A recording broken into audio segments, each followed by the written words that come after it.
નમસ્કાર કેટીવી સાથે હું જયમિની સમાચારની શરૂઆત કરીશું સુરતથી। સુરત મહાનગરપાલિકાના કતારગામ વિસ્તારમાં સુમન શાળાને લઈને વિવાદ દિવસે ને દિવસે વધુ ઉગ્ર બની રહ્યું છે।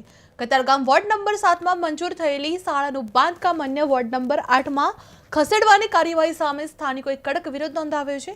અગાઉ ભાજપના કોર્પોરેટર નરેન્દ્ર પાંડવ દ્વારા વિરોધ કરવામાં આવ્યો હતો, ત્યારબાદ કતારગામના સ્થાનિક ધારાસભ્ય વિનોદ મોરડિયાએ પણ मनपा कमिश्नर ने पत्र लखी शाळा अन्य वॉर्ड में बनावा भलामण करी हती। जे बीजी तरफ आपना कॉर्पोरेटर द्वारा स्टेन्डिंग चेरमेन ने 15 दिवसनो अल्टिमेटम आपवामां आव्या छतां बांधकाम शरू न थता वॉर्ड नंबर 7 ना नगर सेवक डॉक्टर किशोर रूपारेलिया उपवास पर बैठा था। जे आगामी दिवसों सुमन शाळाનું કામ શરૂ ન થાય તો ઉગ્ર આંદોલનની ચીમકી પણ આપવામાં આવી રહી હતી। જે કતારગામમાં સુમન શાળા વિવાદ ઉગ્ર બન્યો હતો। વોર્ડ બદલાતા સ્થાનિકોમાં ભારે વિરોધ જોવા મળ્યો હતો। જે નગરસેવક ડોક્ટર રૂપારેલિયા ઉપવાસ પર બેઠા હતા। જે આપનો મનપા સાથે ઉગ્ર વિરોધ કરવામાં આવ્યો હતો। કામ ન શરૂ થાય તો આંદોલન પણ ઉચ્ચારવાની ચીમકી હાથ ધરવામાં આવી હતી। જે સામે સ્થાનિકોએ કડક વિરોધ નોંધાવવામાં આવ્યો છે। જે વોર્ડ નંબર 8માં ખસેડવાની કાર્યવાહી સામે વિરોધ નોંધાવવામાં આવ્યો છે। જે સુરત મહાનગરપાલિકાના કતારગામ વિસ્તારમાં સુમન શાળાને લઈને ભારે વિવાદ સર્જાયો છે। દિવસે ને દિવસે વધુ ઉગ્ર બની રહેલો જોવા મળ્યો છે।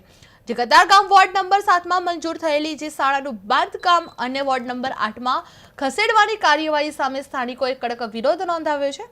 અગાઉ ભાજપના કોર્પોરેટર નરેન્દ્ર પાંડવ દ્વારા વિરોધ કરવામાં આવ્યો હતો। જે ત્યારબાદ કતારગામના સ્થાનિક ધારાસભ્ય વિનોદ મોરડિયાએ પણ મનપા કમિશનરને પત્ર લખી શાળા અને વોર્ડમાં બનાવવા ભલામણ કરવામાં આવી હતી। જે બીજી તરફ આપના કોર્પોરેટર દ્વારા સ્ટેન્ડિંગ ચેરમેનને 15 દિવસનો અલ્ટિમેટમ આપવામાં આવ્યા છતાં બાંધકામ શરૂ ન થતા વોર્ડ નંબર 7ના નગર સેવક ડોક્ટર કિશોર રૂપારેલિયા ઉપવાસ પર બેઠા હતા। જે આગામી દિવસોમાં સુમન શાળાનું કામ શરૂ ન થાય તો ઉગ્ર આંદોલનની પણ ચીમકી હાથ ધરવામાં આવી છે। જે કતારગામમાં સુમન શાળાને લઈને વિવાદ ઉગ્ર જોવા મળ્યો છે। જે વોર્ડ બદલાતા સ્થાનિકોમાં ભારે વિરોધ જોવા મળ્યો છે અને ભારે રોષ પણ જોવા મળ્યો છે। જે નગર સેવક ડોક્ટર રૂપારેલિયા ઉપવાસ પર બેઠા હતા। જે આપનો મનપા સામે ઉગ્ર વિરોધ નોંધાવવામાં આવ્યો હતો। કામ ન શરૂ થાય તો આંદોલનની ચીમકી પણ ઉચ્ચારવાની હાથ ધરવામાં આવી હતી। સુરત મહાનગરપાલિકાના કતારગામ વિસ્તારમાં આવેલા વોર્ડ નંબર 7માં સુમન સ્કૂલનો મામલો વધુ ઉગ્ર બની જઈ રહ્યો છે। ખાસ કરીને સુરત મહાનગરપાલિકાના વોર્ડ નંબર 7 TP 50 અને ફાઇનલ પ્લોટ નંબર 94માં સુમન સ્કૂલને લઈને સુરત મહાનગરપાલિકા દ્વારા મંજૂરી આપવામાં આવી હતી, પરંતુ એકાએક આ સ્કૂલ અન્યત્ર વોર્ડમાં ખસેડવામાં આવતા એક મોટો વિવાદ થયો હતો। સ્થાનિક ભાજપના કોર્પોરેટરે પણ આ મામલે વિવાદ નોંધાવ્યો હતો અને સમગ્ર મામલો સુરત મહાનગરપાલિકાની સ્ટેન્ડિંગ કમિટી સુધી પહોંચ્યો હતો। ગુજરાતના મુખ્યમંત્રી સુધી પણ આ મામલો પહોંચ્યો હતો। ત્યારે સુરત મહાનગરપાલિકાના વોર્ડ નંબર 7માં સુમન સ્કૂલનો મામલો વધુ ઉગ્ર બન્યો છે।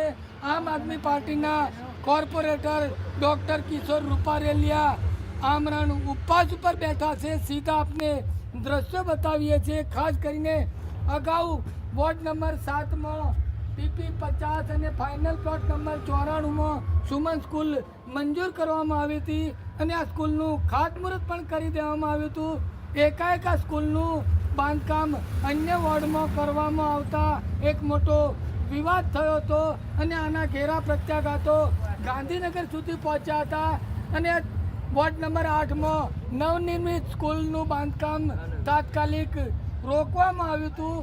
આજ રોજ ડૉક્ટર કિશોર રૂપારેલિયા આ સમગ્ર મામલે ઉપવાસ ઉપર બેઠા છે। ડૉક્ટર ભીમરાવ આંબેડકર, ગાંધીજી, સરદાર વલ્લભભાઈ પટેલ અને વિદ્યાની દેવી સરસ્વતીના ફોટા સાથે તેઓ વિરોધ નોંધાવી રહ્યા છે। ત્યારે તેમની સાથે વાત કરવાનો પ્રયત્ન કરીએ। શું છે સમગ્ર મામલો અને શા માટે ઉપવાસ ઉપર બેસવાની નોબત આવી? કિશોરભાઈ, શું છે મામલો? હું ડૉક્ટર કિશોર રૂપારેલિયા, નગર સેવક, વોર્ડ નંબર 7। આ TP 50 છે, 94 નંબરનો ફાઇનલ પ્લોટ છે, કોર્પોરેશનનો રિઝર્વેશનનો પ્લોટ છે। આ પ્લોટની અંદર સુમન શાળા, માધ્યમિક શાળા લગભગ 4-5 વર્ષના મહેનતે પાસ થઈ હતી। એ પાસ થયા પછી વર્ક ઓર્ડર આવ્યો, કોન્ટ્રાક્ટરે કામ શરૂ કરી દીધું એમનું। ત્યાર પછી અચાનક જ આમના ઈર્ષાળુ અમુક લોકોએ આજ અહીંથી સ્કૂલ જે છે એ બદલાવીને અન્ય જગ્યાએ લઈ ગયા અને અમે જે મેયરશ્રી, સ્થાયી સમિતિ ચેરમેનશ્રી, કમિશનરશ્રીને જાણ કરી કે આ તમે ખોટું કરી રહ્યા છો, નીતિની વિરુદ્ધ છે, નિયમની વિરુદ્ધ છે, આ સભાએ પાસ કરેલું છે, છતાંય તમે આવું કેમ કરો છો? શાળા 94માં જે વર્ક ઓર્ડર મળ્યો છે ત્યાં જ બનવી જોઈએ એવું અમે અલ્ટિમેટમ આપ્યું. 1 દિવસના ઉપવાસ કર્યા. ત્યાર પછી એમણે કહ્યું કે હા, સ્થાયી સમિતિના ચેરમેન અમને આશ્વાસન આપ્યું કે હા, અમે લોકો ત્યાં કરવાના માટે અમે તમને બાહેધરી આપીએ છીએ. પણ છતાંય આજે 15 દિવસ થઈ ગયા છે. 15 દિવસ પછી બી અહીંયા કામ શરૂ કરવામાં નથી આવ્યું. અને એના અનુલક્ષીને 2 દિવસ પહેલાં અમે લોકોએ એમને અલ્ટિમેટમ આપ્યું હતું કે 1લી તારીખથી લઈ અને 7 તારીખ સુધી હું અહીંયા ઉપવાસ પર બેસવાનો છું જે તે સ્થળે, અને અમે જ્યાં સુધી અહીંયા કામ શરૂ નહીં થાય ત્યાં સુધી અમે ઉપવાસ કરીશું. ખાસ કરીને કયા કારણોસર સ્થળ બદલવામાં આવ્યું? વોર્ડ નંબર 7ની જગ્યાએ વોર્ડ નંબર 8માં આ સ્કૂલનું નિર્માણ કરવાનું કયા કારણોસર એમના મનગઢત નિર્ણયો હતા. આજુબાજુના કદાચ 2-4 લોકોએ કહ્યું હશે, પણ અમારી પાસે તો 400 લોકોએ સહીઓ કરીને આવેદનપત્ર આપ્યું હતું. મુખ્યમંત્રી સુધી પહોંચાડવામાં આવ્યું હતું કે અમારા પણ વિસ્તારની અંદર એક માધ્યમિક સ્કૂલ હોય જ્યાં અમારા સૌના બાળકો ભણે અને ખૂબ આગળ વધે. અને છતાં પણ એ લોકોએ એનું ન સાંભળીને બહાનાબાજી કરીને અહીંથી અલગ જગ્યાએ સ્કૂલ લઈ ગયા, જેનું એક કારણ કદાચ જમીન માફિયા પણ હોઈ શકે. આ એક ખૂબ અગત્યની જગ્યા પરનો પ્લોટ છે. એ પ્લોટને વેચી મારવાનું બી ષડયંત્ર હોઈ શકે છે. કિશોરભાઈ, વોર્ડ નંબર 7ના આપના સાથી કોર્પોરેટર છે ભાજપમાં નરેન્દ્ર પાંડવ, શું આમનો આપને સાથ છે, સપોર્ટ છે? બિલકુલ, નરેન્દ્રભાઈ અને બીજા અન્ય કોર્પોરેટરશ્રીઓ પણ આ માટે અમારી સાથે છે, અમને સહકાર આપે છે. અને એ લોકોનું બી કહેવું એવું છે કે અમારી પણ ઈચ્છા છે કે આ જ જગ્યાએ શાળા બનવી જોઈએ. અમારા વોર્ડ નંબર 7ની અંદર જે મહેનત કરી છે, અમારા વોર્ડ નંબર 7ના જે પરિવારો છે, એમને વ્યવસ્થાના ભાગરૂપે, એમના ભણતરના ભાગરૂપે બાળકોને સુવિધા મળે એ માટે એણે પણ મહેનત કરી છે. સર, આપ જોઈ શકો છો વોર્ડ નંબર 7માં આમ આદમી પાર્ટીના નગરસેવક ડૉક્ટર કિશોર રૂપારેલિયા સાથે અન્ય આપના કાર્યકર્તાઓ અત્યારે આ આમરણ ઉપવાસ પર બેઠા છે. સીધા આપને દ્રશ્યો બતાવી રહ્યો છું.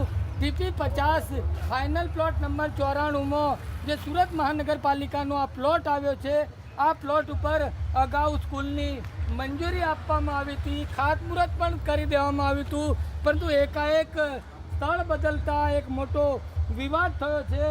આમ આદમી પાર્ટીના કોર્પોરેટર ડૉક્ટર કિશોર રૂપારેલિયા ઉપવાસ પર બેઠા છે, ત્યારે કતારગામ વિસ્તારમાં સુમન સ્કૂલનો મામલો વધુ ઉગ્ર બની રહ્યો છે.